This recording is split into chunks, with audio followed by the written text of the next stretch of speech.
as you know, we like to change things up at the conference, so we're going to have an interview-style conversation with you now. It is a privilege to have Rachael Warne with us. She has travelled from Estonia with her 4-month-old baby to be here, so a lot of effort. But as you can see from the photo, there's not just the one child. She's also a fan of the 5 children families. But Rachael and I met 18 years ago. I was on a mission trip in India where I met Rachel's sister. And then Rachael was going travelling and her sister said, you should go to Scotland. So Rachael came to Scotland on her own at that time, and we've journeyed through life together over the next 18 years, which has been such a blessing for me. So, Rachael, can you start by just telling us briefly about your lovely family and what life looks like for you guys just now? Yes, so as Suzanne said, I'm originally from New Zealand, but have been living now in Estonia for some years. My husband and I have been missionaries for 13 years in a number of countries across Europe. So we have 5 beautiful children, as you can see up on the screen there. And yeah. And you're currently in Estonia? Yes, currently in Estonia. And what's your focus there? Our main focus is in the area of marriage and family, and we do a lot of hospitality as well. So if anyone wants a holiday, book her in. Yeah. So when you learned that the theme for today was Christ as our cornerstone, where did that take your mind? When I think of this theme, Christ as our cornerstone, I look back over the years and see this grace-filled evidence of this woven throughout my history with the Lord, and just how he has been there for me. I think it's never so evidenced as in the hard and in the challenging and in the uncertainty of life. And I think in taking time to just stop and recognize that and see that, it is such a gift to see how he interacts and he interjects in our life as our cornerstone, as our foundation, as someone we can truly depend on. Thank you. So when we were chatting about it, we were talking about all the many ways in which Christ is our cornerstone. We talked about provision, protection, uncertainty, guidance, his presence during difficult times. But we'll break it down a bit. So can you start by sharing a bit about the provision of Christ in your life? Yes. I think this has been such a monumental thing for us over the years of seeing God provide for us in so many different ways. Whether it was the way that he provided us this incredible home that we now live in Tallinn, and yet we only had half of the finances that they were asking for and no ability to get any kind of bank loan. And here God gives us this place. Or you know, even just last year, we had to go back to New Zealand, the whole family, for a time at a very short notice. And we only had the money for one way for our ticket. And yet God provides that ticket home back to Estonia as well. I think, you know, I have so many stories time and time again just to see how God provides. And it's beautiful, isn't it? In those moments to see, it can be frightening and you can think, oh, are you going to show up? Yes. But actually, the more it happens, the more you have faith in that. Absolutely. That's great. Okay, and tell us a bit about the way God has protected you over the years. There have been times things have been, you know, difficult. Yeah, I think one of the things that really stands out to me is a time when my husband and I were going to be going into Mexico to serve short term in this place called Juarez. And at the time, it was the murder capital of the year. And the cartels were fighting with one another a lot. And just before we were to cross over the border, our friends were like, please don't go, you know, we'll take care of you. Don't go there. And we took time to pray again just to check in, God, do you want us there? And we felt peace that, yes, he did. And it was just a beautiful testimony to see the way that he did protect us in that time when, you know, there were a lot of a lot of tension in the air. You could smell gunpowder all the time. Shots were going off, and any place where, if you were to go out, there was checkpoints with massive guns pointed at your car. So yeah, it was a really dramatic experience, but at the same time, just knowing that this is where God wanted us, and we felt His protection. And I think I remember you saying that even though it was dangerous, there was almost a piece of, even if the worst does happen, yes, God has told us to come here. Yes. And I think that's it, isn't it? Christ as our cornerstone. We picture this big, solid, reliable cornerstone, but it takes courage. It takes courage to go, I truly believe in Him as my cornerstone, and therefore, when I hear His voice, I will go. Yes. And I think you prove that in your faithfulness and in the way as a family you've committed to Him. I also recall you talking to me about Thailand. I think that was in the early days of our friendship. I was reflecting on the question. I think Rachel maybe wanted me to join her in Thailand, and I recall her saying, do you want to come to Thailand and work with the prostitutes with me? And I thought, I'm not sure that that's the sort of vocation I'm looking for. But obviously your role was in supporting people in prostitution, and you went there as a single young girl. I did. So in a lot of ways, worldly ways, very vulnerable. Yes. But again, just seeing God's protection, and that element that He is the cornerstone that I can lean on, even though the circumstances around me were, very interesting. And I think sometimes letting other people go, I think we want to protect, don't we, and say, oh, don't go there, that's dangerous. But actually we can obstruct the will of God by doing that. We have to trust that if someone is walking with the Lord and feels that call and they want to go, then we need to back them up with our prayers, and that's what will keep them safe. So often when we fully surrender to the Lord, there can be times of uncertainty.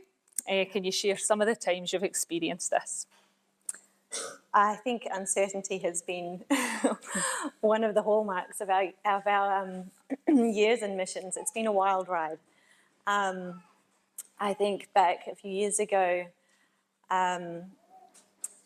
when we had the circumstance where one of the police stations who were dealing with our visas misinformed us and gave us the wrong information. And then all of a sudden, another one called us in for interrogation and told us, we'd broken the law and we had to leave the country and all these things, and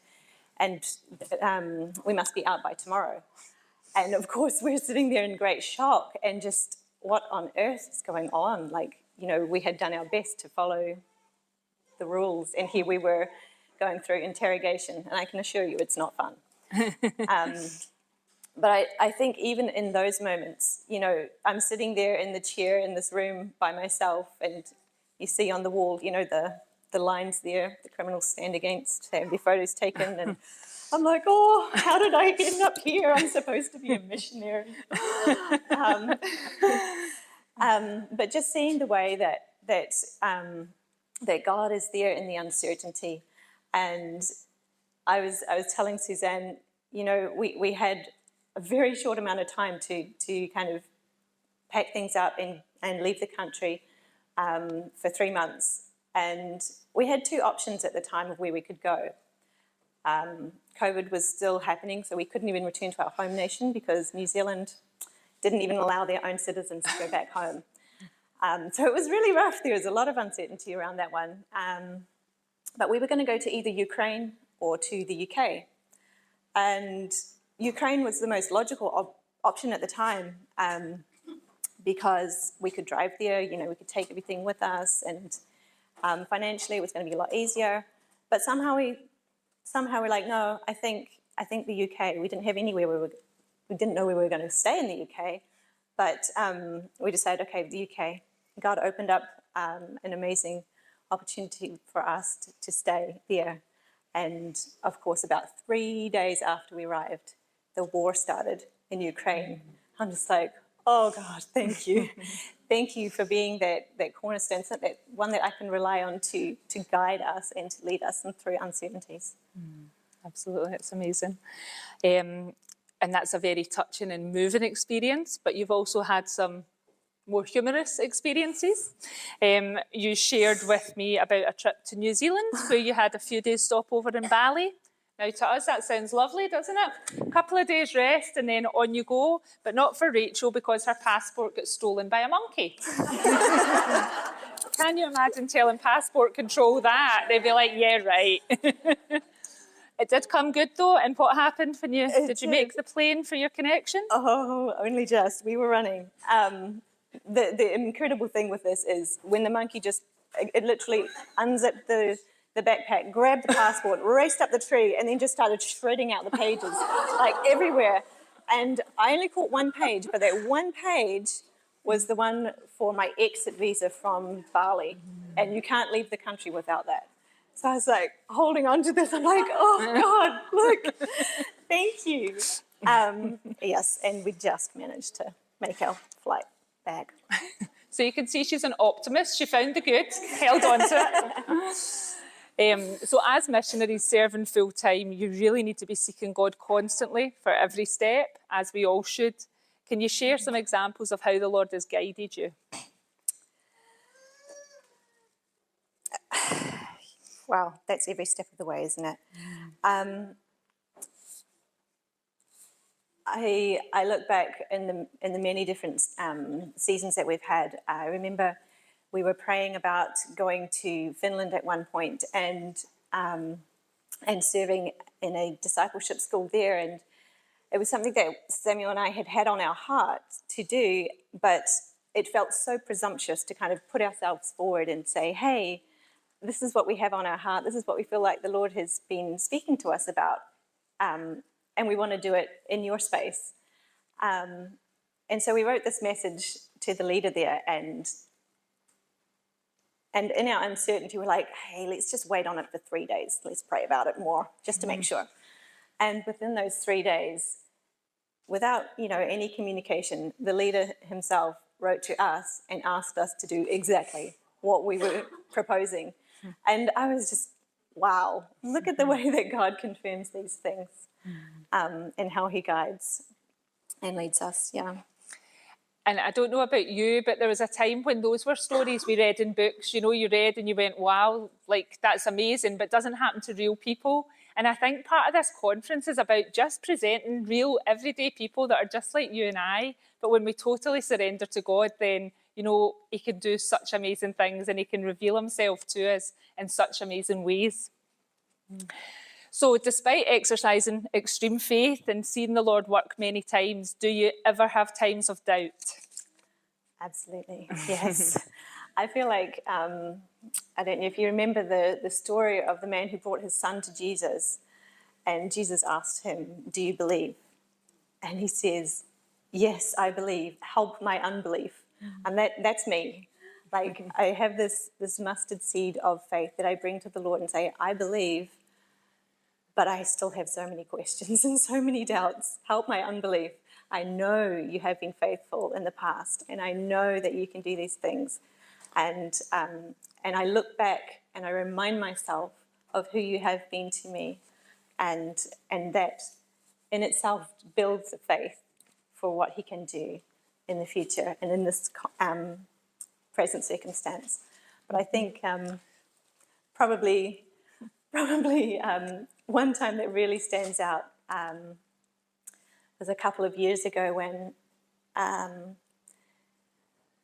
when just circumstance after circumstance after circumstance, it was such a difficult season, and then the thing that really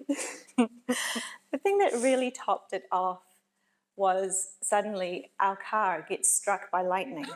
I mean, whose car gets struck by lightning? And I just remember just crying and saying, God, have I missed something? Like it had been so relentlessly hard through that year, and there just wasn't any break or any reprieve from bad news or just something going terribly wrong. And then this happens, and I think the waves of doubt and questions and just having to come back to God and say, God, I know who you've been to me in the past, and I'll hold on to that. I can't understand this right now, but I'm going to hold on to that. And it's just that seed is all we need, isn't it? It's just holding on to that. Yes, Rachel sometimes sends prayer requests, but that was one of the most like, you're what? So yeah, and even the garage said that, didn't they? You phoned the garage and they said, no, cars don't get struck by lightning. And then they saw your car and were like, okay. So we've covered quite a lot of ground, but there's so much more you could share. But what would you say you've learned if you're reflecting on your experiences? What is your learning from them? I think in that, I mean, I've said it before, but, you know, he is the one that you can rely on.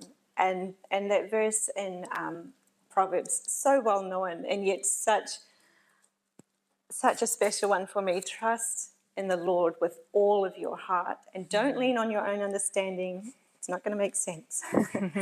But in all your ways, acknowledge him, and he will direct your paths. I think that has become such a foundational thing for me. Yeah. Amen.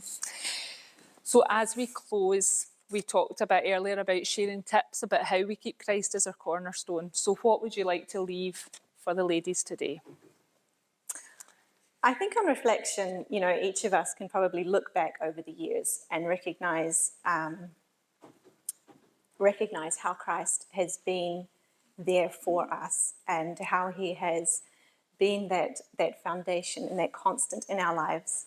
And I think it's so good to be reminded of those things, just like, you know, you see through the Bible constantly that reference of God taking the Israelites out of Egypt. And I think a number of years ago I thought, why is this just this one story over and over and over?